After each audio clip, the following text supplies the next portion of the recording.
Buddha once said, "Practice does not make a man perfect. Rather, it reduces your imperfections." Hello everyone, my name is Niva Barde. A forward writer and an enthusiastic reader is how I like to describe myself. So, let me start with a short backstory. Not too long ago, I found out that I have been selected as a TEDx speaker. The moment I figured this out, I had a huge adrenaline rush through my body. I was happy, excited, but I was nervous, very nervous, which I still am. I had auditioned for this with not much expectation from myself. I had perceived TEDx as something only famous or successful people would do. And yet, there I was, having gotten through multiple auditions and interviews, staring at an email that said that I'd qualified. I should have jumped up and down, run around here and there, but I didn't. Instead, I sat there down wondering, how did I, a mere 14-year-old girl, out of all the people make it?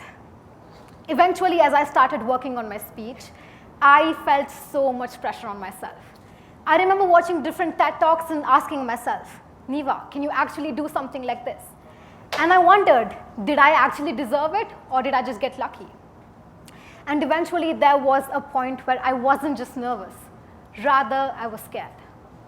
I'm sure all of us have been in a similar situation, where we have criticized ourselves, where we have doubted ourselves. Why? Why do we do so? Why is it that every single time when we achieve something new or huge, we let that thought of doubt slide in? And what's even worse is that we forget to be grateful for what we have.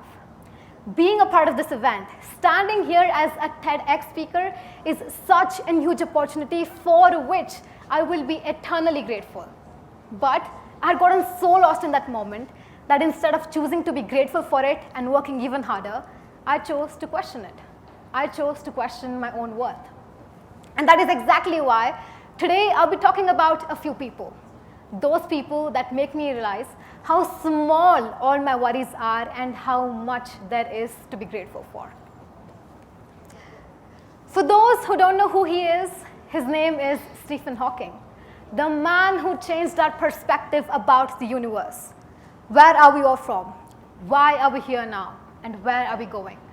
He provided a deep insight into such questions.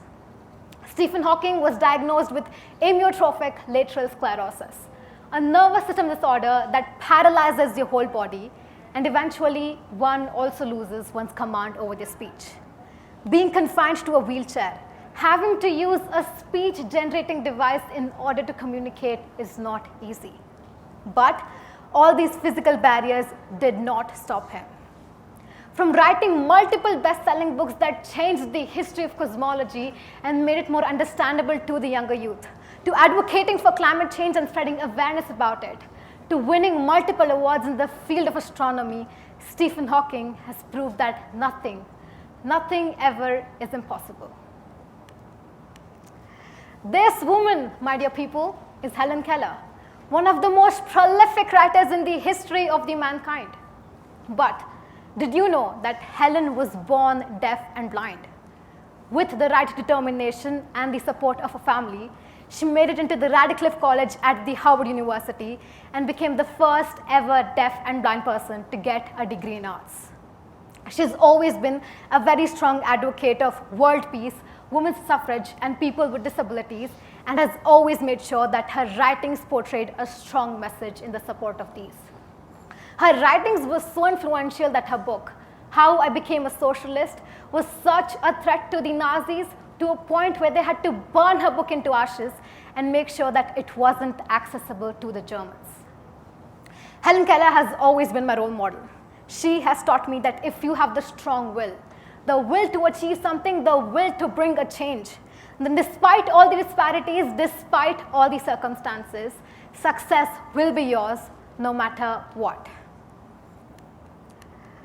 Evelyn Glenny, a musician who cannot hear. Yes, you heard me right. Evelyn Glenny has been profoundly deaf ever since the age of 12.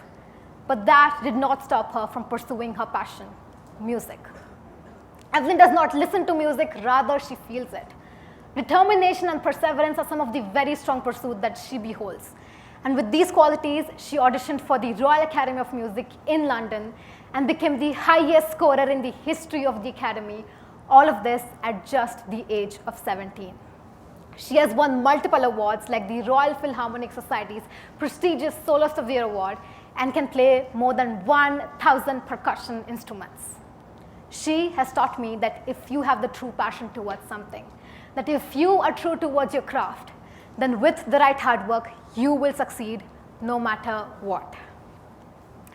There are hundreds and thousands of such stories of people who haven't let themselves be defined by their own imperfections. And today, as I stand here, I cannot help but mention about the story of my very close relative, my aunt. She has polio since a very young age. She cannot use her hands like us. She cannot walk the way we do. I've seen her ask for help to do even the most basic chores.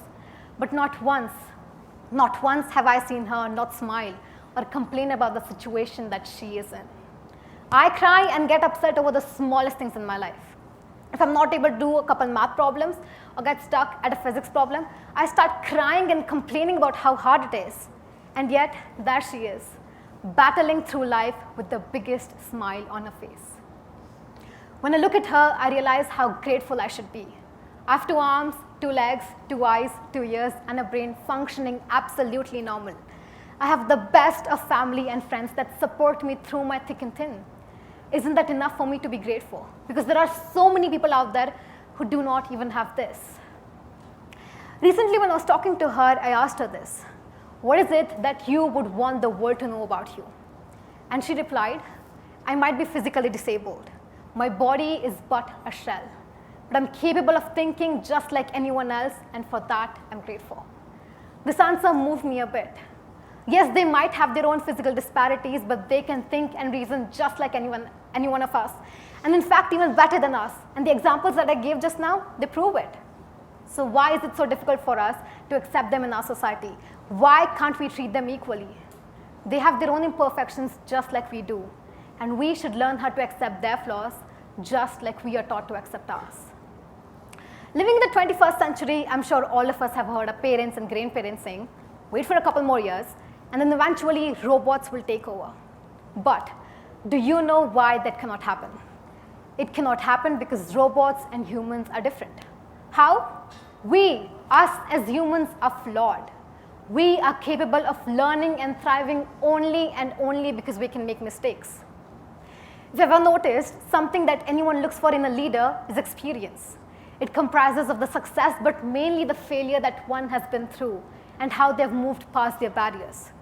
A robot cannot have something called experience because a robot cannot fail, because a robot cannot possess qualities like perseverance and grit. It is our ability to fail that makes us perfectly imperfect. No one in this entire world is perfect. A teacher does not know everything. They learn from their teachers, they learn from their students just as much as a student learns from their teacher. Some of the most renowned scientists in the history, none of them were perfect. None. I don't stand here because I speak seamlessly. Even I can stutter. I can go blank right now, freeze.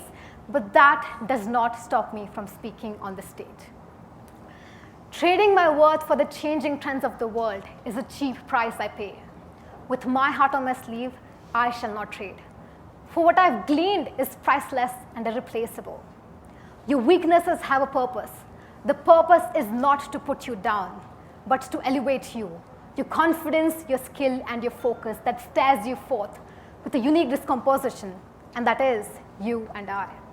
I've realized that comparing yourself to others, criticizing yourself, doubting yourselves isn't going to get you anywhere.